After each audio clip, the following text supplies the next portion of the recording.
About a year ago, I made a video titled Why Hitting 400 is Impossible. Well, we are 48 games into the regular season, and Aaron Judge is proving me wrong. He currently has a batting average of .402. Maybe I've changed my mind because Judge is doing things that we've never seen before. In fact, he's making me look at this problem in a completely different way. In my last video, I only looked at a specific archetype of player, the contact-heavy players like Ichiro and Tony Gwynn. Obviously, Aaron Judge doesn't match that archetype.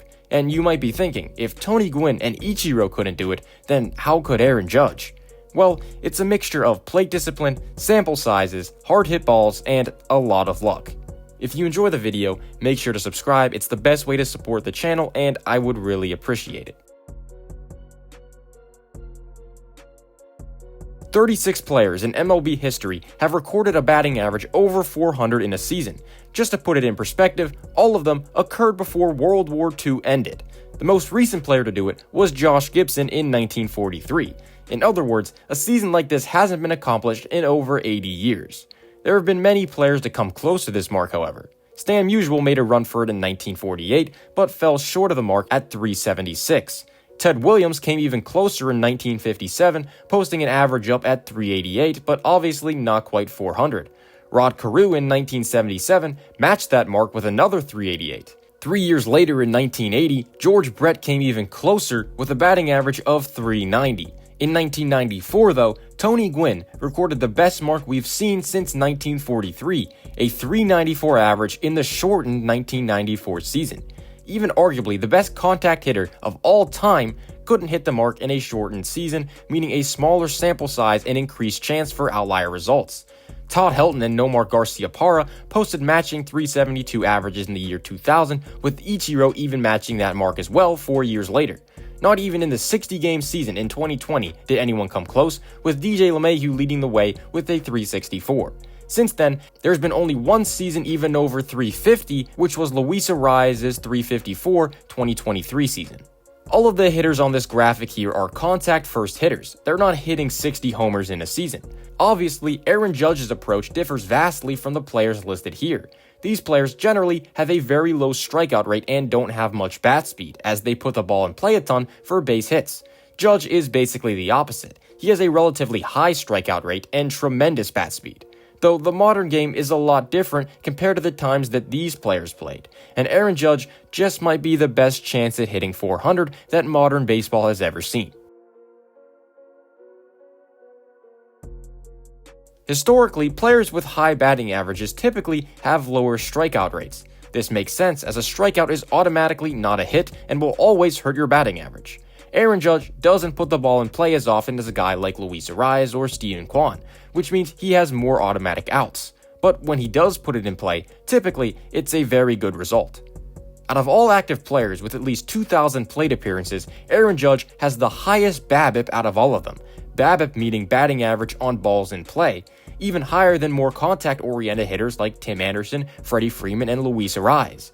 If you look at the BABIP leaders from this year, it's no surprise to see him at the top spot as well with a mark of 479, which is way higher than anyone else. Why is this? Well, of course, it's mostly because Aaron Judge hits the ball better than anyone else in the league. Judge has an average exit velocity of 95.5 miles per hour, which puts him in third behind Oneil Cruz and Shohei Ohtani. What separates Judge from those two is he strikes out less and also hits more line drives and fly balls and less ground balls and pop-ups. Judge leads the league in barrels and barrel rate, which basically means he's making better, harder contact than anyone else in the league. Hence why his BABIP is so high. When he puts the ball in play, it's often either a home run or a hard-hit line drive, which obviously are both good for the batting average. Here lies the difference between Luis Arraez's approach to 400 and Aaron Judge's. Judge sacrifices an increase in strikeouts, aka automatic outs, for higher quality batted balls. Luis Arraez minimizes the amount of strikeouts and gives himself a chance to get a hit pretty much every time he steps up to the plate. This approach is a dying breed in Major League Baseball, as I discussed in my Jacob Wilson video. I'll summarize it here if you haven't watched that one yet. Basically, defenses are more athletic and in better position than they ever have been. This has caused BABIP as a whole to decrease for hitters like Arraez, who rely on line drives and flares to get through the infield and get down in the outfield to increase their batting average. Even modern defenses can't defend the home run or the 110-mile-per-hour line drive to the gap, which makes Aaron Judge an intriguing candidate for hitting 400 in the modern game. But even an approach like this is going to need a lot of luck to achieve this feat, and so far, it's been going Aaron Judge's way. We will never see another 400 hitter that is not lucky. That's pretty much a requirement to be a 400 hitter at this point. When you analyze Judge's plate appearance outcomes and batted balls in 2025, you get an expected batting average of 349. This number is based on what each batted ball was expected to be given the exit velocity and launch angle, and not what actually happened. This number is currently the highest in the league, 11 points above second place Shohei Ohtani. As you can see in this list, a lot of these hitters aren't your historically typical high average hitters, which shows the modern high average hitting archetype. These are mostly guys that swing the bat hard and sell out for extra base hits, not your modern day Tony Gwynns and Rod Carews that you might expect. But still, Judge is seemingly nowhere close to being a 400 hitter according to the expected numbers, so how is he doing it? Well, a lot of it comes down to luck. The .053 difference between Judge's expected and actual batting average is the third highest in the league this year so far. Pavin Smith leads the way with a difference of .067, a player that has probably gotten lucky early on in the season. If you take a look at some of his hits this year, you can probably see why. He's gotten a lot of seeing eye singles to go his way in the early part of 2025. These batted balls are not base hits most of the time, and this type of contact is not going to sustain the near 300 batting average that Smith has right now over the long term. It's no surprise Pavin Smith also has one of the highest BABIPs in the league, as even his batted balls that are poor contact have been going for base hits. The same story is partially true for Judge. His BABIP is not only high because of his elite exit velos and launch angles, but also some luck is baked in there. Even some of his weaker contact has worked out for him, getting base hits on multiple occasions this season. Judge has been lucky enough to be around the 400 number this deep into the season, but over the rest of the season, a much larger sample size, it will be hard for that number to stay where it is. But Aaron Judge does something that most traditional contact hitters don't do that might give him a much better chance at sustaining that luck. Batting average is a simple stat. It's the total number of hits divided by the total number of at-bats. A lot of people often think that in order to increase your batting average, then you have to get more hits. But what if you were to decrease your number of at-bats? Let's dive into that idea. In order to qualify for the batting title and essentially have the player's batting average count for the season, they must record 3.1 plate appearances per team game played, which works out to about 503 plate appearances over a 162 game season. Notice that you only need plate appearances to qualify, not at-bats. So how can a player record a lot of plate appearances but not a lot of at-bats? Walking a lot.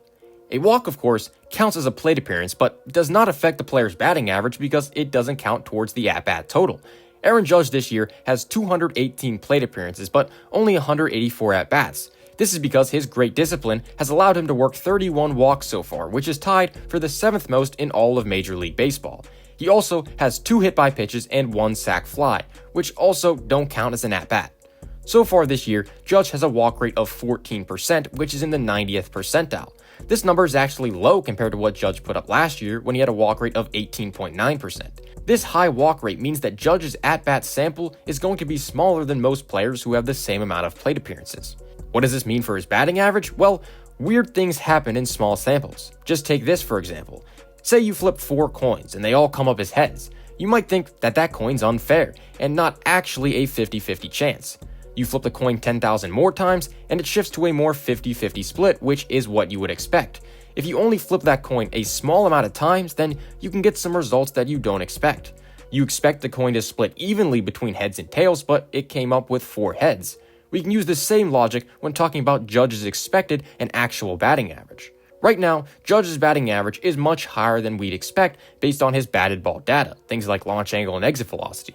Over time, this relationship probably won't last, at least to this extent, but the lower that Judge can keep his at-bat sample, the higher chance he has at seeing this outcome due to the randomness of the small sample. This is an advantage that most other runs at 400 did not have.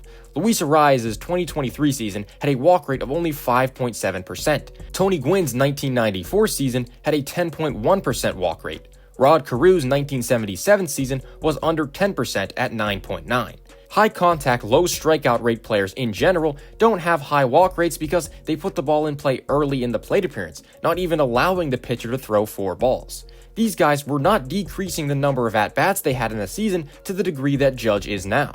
So let's finally answer the main question here. Is Aaron Judge going to hit 400? Maybe, but I need a better answer than that. Just how maybe? Now, this probably won't be a perfect estimate, but stick with me here. If you model Judge's batting outcomes as a binomial process, we can get a rough estimate for the probability that he hits 400. Let's assume that he plays a full season like he did in 2017, 2021, 2022, and 2024. In those years, he played on average 154 games. Currently in 2025, he's averaging just under 4 at-bats per game at around 3.83. This puts him on pace to get roughly 591 at-bats total by the end of this season, assuming he plays in 154 games. To finish the year at the 400 mark, he needs to record 237 total hits. This year, Judge has already got 74 hits in 184 at-bats, meaning he needs to go 163 for his next 407 at-bats to reach it. Let's also assume that the true probability that Judge gets a hit is around his current expected batting average, 349. That gives us a binomial model with 407 trials and a .349 success rate. Using this, we can estimate the probability that Judge will get at least 163 hits in his next 407 at-bats this year and ultimately finish the year as a 400 hitter. The result? 1.7%. Not ideal if you're rooting for a 400 season to happen, but also it's not zero. Of course, this estimate could go up if Judge starts making even better contact with the ball or he starts taking more walks, but if everything stays around the same as it is now, we most likely won't see a batting average over 400, though a 2% chance is far from impossible as I came into this year thinking. So is Aaron Judge going to hit 400? The odds, while not zero, are still steep. His power-centric profile, elite contact quality, and high walk rate give him a more viable pathway than traditional contact hitters in today's game. But even with all those advantages, maintaining a 400 average across 600 at-bats is still a statistical long shot, especially once you factor in regression to the mean and the randomness that evens out over time. At the end of the day, a 400 hitting season today is going to take a lot of luck. Here's the thing. What makes this chase fascinating isn't just the number, it's that Judge is attacking this from a completely different angle than anyone else who's come close in the past 80 years. He's not slapping singles, he's barreling balls with high bat speeds and forcing us to rethink what a 400 hitter might look like in the modern era. Whether he gets there or not, we're watching something historically rare. If you enjoyed the breakdown, make sure to like the video and subscribe. Thank you for watching, and I will see you in the next one. Goodbye.